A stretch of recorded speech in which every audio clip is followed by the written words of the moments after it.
শুভ ডেজের পক্ষ থেকে সবাইকে জানাই শুভ রথযাত্রা। শুভ ডেজ এখন এসে পড়েছে পার্ক স্ট্রিট।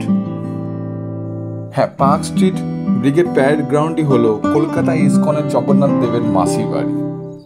এটা হলো পার্ক স্ট্রিট রোড, আর ওদিকে হলো Park Street hotel, Park Street Allen Park, আর এদিকেই গেলে পার্ক স্ট্রিটের ব্রিগেড প্যারেড গ্রাউন্ড। এই রাস্তা ধরে এগোলেই আপনারা দেখতে পাবেন লাইটিং, আর লাইটিং এর পরে রয়েছে এই বছর এই ব্রিগেড প্যারেড গ্রাউন্ডের বড় একটা গেট, রথযাত্রার বড় গেট করা হয়েছে এই ব্রিগেড প্যারেড গ্রাউন্ডের এন্ট্রান্সে।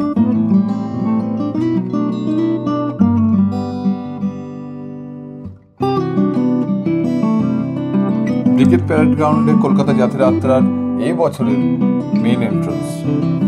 চলুন ভেতরে ঢুকি আর ঢুকে দেখি এই বছরের রথযাত্রা আর রথের মন্দির। যারা রথযাত্রা এবছর দেখেছেন, এই রথযাত্রা এই গাড়িগুলোর মধ্যেই ছিল গিয়ে বাদ্যযন্ত্র, আর ভক্তরা যারা রথযাত্রার সাথেই রথের সাথেই এখানে এসেছেন এই ভেহিকেলে করে। এখানে হচ্ছে গিয়ে মহাপ্রসাদ, এখানে আপনারা 100 টাকা করে কুপন করতে পারেন, আর এখানে মহাপ্রসাদ এখানে দিয়ে দেবেন।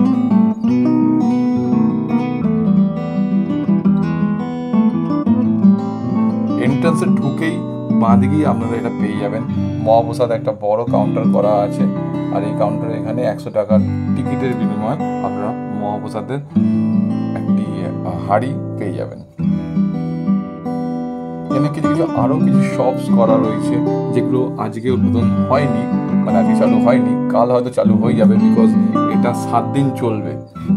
হ্যাঁ, 28 থেকে 4 জুলাই পর্যন্ত চলবে। 5th হলো কি উল্টো রথ, তো 7 দিন ব্যাপী এটা চলবে। এখানে অনেক রকম শপস করা রয়েছে, অনেক রকম দোকান আছে যেখানে আপনারা আসতে পারেন আর মেলা উপভোগ করতে পারেন। আজকে এক্স্যাক্টলি মেলাটা স্টার্ট হয়নি, মেলাটা আপনাদের কাল থেকে হয়তো স্টার্ট হয়ে যাবে।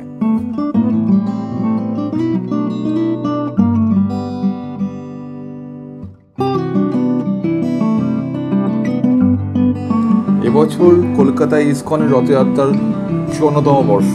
হ্যাঁ, 54তম বর্ষে পদার্পণ করলো কলকাতা রথযাত্রা ইসকনের। গত বছরের মতো এবছরও ব্রিগেড প্যারেড গ্রাউন্ডে রথযাত্রার রথগুলোকে এখানে রাখা হয়েছে গ্রাউন্ডে। তবে বৃষ্টি হয়েছিল, তাই বৃষ্টি হয়ে যায় গ্রাউন্ড আর কাদা কাদা হয়ে গেছে, তাই ভেতরে গিয়ে দেখাতে পারছি না। তাও আমরা চেষ্টা করবো একটু সামনে গিয়ে আপনাকে রথ দেখানোর।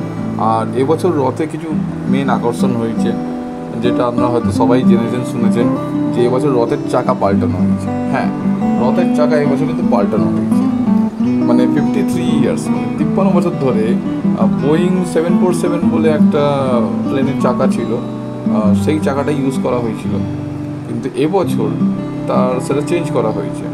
এবার এটা ফাইটার প্লেন S-30 চাকা ইউজ করা হয়েছে, কি সখই ফাইটার যুদ্ধ বিমানের চাকা এখানে ইউজ করা হয়েছে।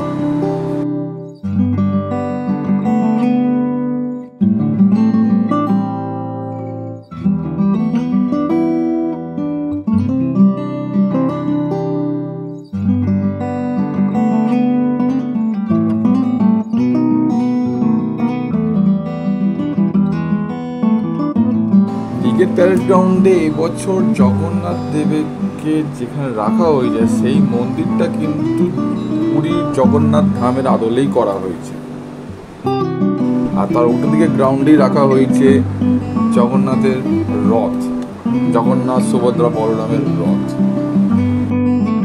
মন্দিরটা কিন্তু ছোটোখাটো একটুখানিও নয়, মন্দিরটা অনেকটাই বড়, আর ভেতরটা কিন্তু দারুণ। আপনারা চলুন দেখাই ভিতরটা, তার আগে এর বাইরেটা দেখে নিই। বাইরেটা কিন্তু পুরীর জগন্নাথ ধামে আদলেই তৈরি করা হয়েছে, আর এর উপর যে ডিটেলসগুলো, নকশাগুলো করা হয়েছে সেগুলোও কিন্তু দারুণ হয়েছে। যেমন পুরীর জগন্নাথ ধামের উপর ধ্বজটাও উঠছে, তার সাথে অনেকটা কিন্তু ডিটেলসে কাজ করা হয়েছে এই প্যান্ডেলটার উপর।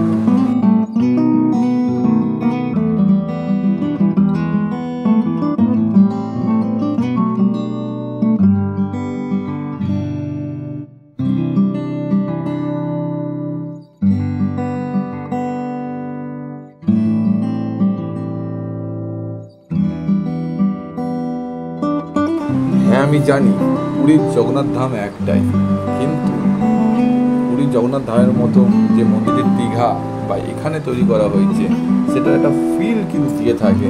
আর সেই ফিলটা আমরা এইখানে আসলে, এই মন্দিরটা দেখলে পেয়ে যাবে।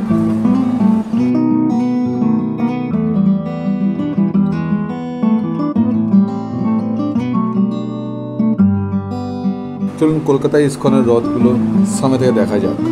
সামনে এই রথগুলো সুভদ্রার রথ, যেটা আপনারা দেখতে পাচ্ছেন, খুব দারুণভাবে অপূর্বভাবে সাজানো আছে।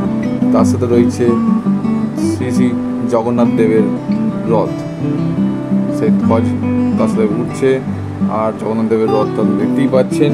আর তার সাথে যেটা বলেছিলাম, এর চাকা কিন্তু পরিবর্তন করা হয়েছে, চাকাটা নতুন লাগানো হয়েছে S30 চাকা।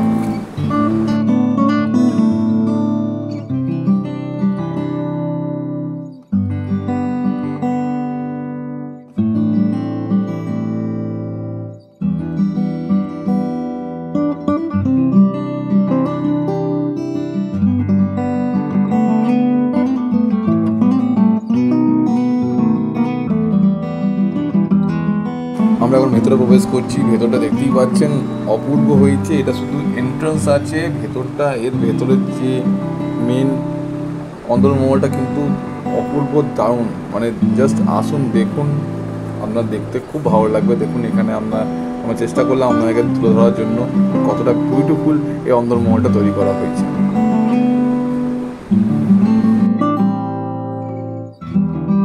লাইটের ঝাড়ের সাইজটা কিন্তু জায়েন্ট, মানে খুব বড়। আর এটা দারুণ লাগে, মানে এটা ওই আমরা যেমন দেখে থাকি একটালি এভারগ্রিনসে সেরকম একটা টাইপের ঝাড় লাগানো হয়েছে। আর এটা কিন্তু দারুণ লাগছে। এমনিতেই বড় ঝাড় সবসময় ভালো লাগে প্যান্ডেলের সাথে, যত বড় প্যান্ডেল হোক। তার সাথে এই ঝাড়টা কিন্তু এই প্যান্ডেলের সাথে দারুণ মানাচ্ছে। প্যান্ডেলের চারিদিকে জগন্নাথ, সুভদ্রা, বলরাম, তার সাথে বিষ্ণু ভগবান সব রকমের তারা প্রতিচ্ছবি তুলে ধরা হয়েছে।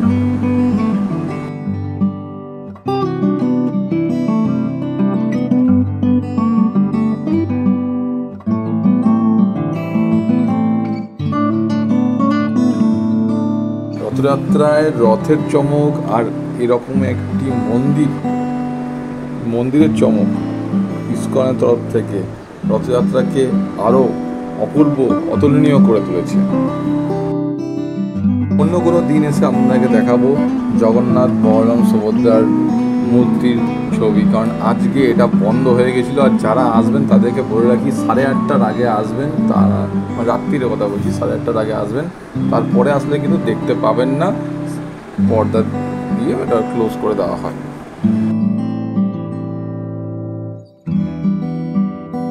যেটা বলছিলাম, রাধাকৃষ্ণ, বিষ্ণু ভগবান, জগন্নাথ, সুভদ্রা, বলদেব, এদেরই প্রতিচ্ছবিকে এখানে তুলে ধরা হয়েছে প্যান্ডেলের চারিদিকে।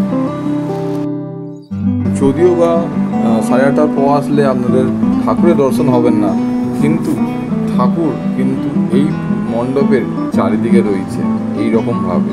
আপনারা আসলে এইগুলো দেখতে, এই ঠাকুরের এই ছবি, এই প্রতিরূপকে দেখতে পেয়ে যাবেন। কিন্তু হ্যাঁ, মেন ঠাকুরটা দেখতে পাবেন না, তার জন্য 8:30-টার আগে, রাত্রি 8:30-টার আগে আসতে হবে আপনার। এন্ট্রান্সে মানে এই ভেতরে করিডোরের পরেই বিষ্ণু ভগবানের দুটো মূর্তি দুদিকে রাখা রয়েছে, যেটা দেখতে পাচ্ছেন। আপনারা দেখাচ্ছি আমি, যেটা দেখছেন এই এন্ট্রান্স আছে। আমরা এন্ট্রান্স এখানে ঢুকলাম, ঢুকে এখানেই বিষ্ণু ভগবানের দুটো মূর্তি লাগানো আছে দুদিকে। আর এই যে চারিদিকে যেটা বলেছিলাম জগন্নাথ, সুভদ্রা, বলরামের প্রতিচ্ছবি, তার সাথে এই বিষ্ণু ভগবানের একটি মূর্তি।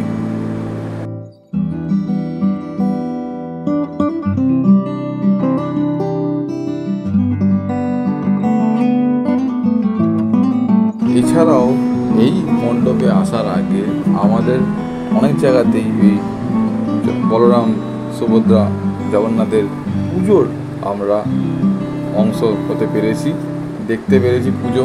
যেমন দেখতেই পাচ্ছেন, এটা জগন্নাথ দেবের পুজো হচ্ছে। আর তার সাথে তারপর এখান থেকে বেরোবে রথযাত্রা। এই তাদের রথ, যেটা সাজানো হয়ে গেছে, খালি ঠাকুরকে এইখানে তোলা হয়নি, রথের মধ্যে তুলেই আবার এখান থেকেও এরা ঠাকুর বেরিয়ে যাবে এই রথ নিয়ে।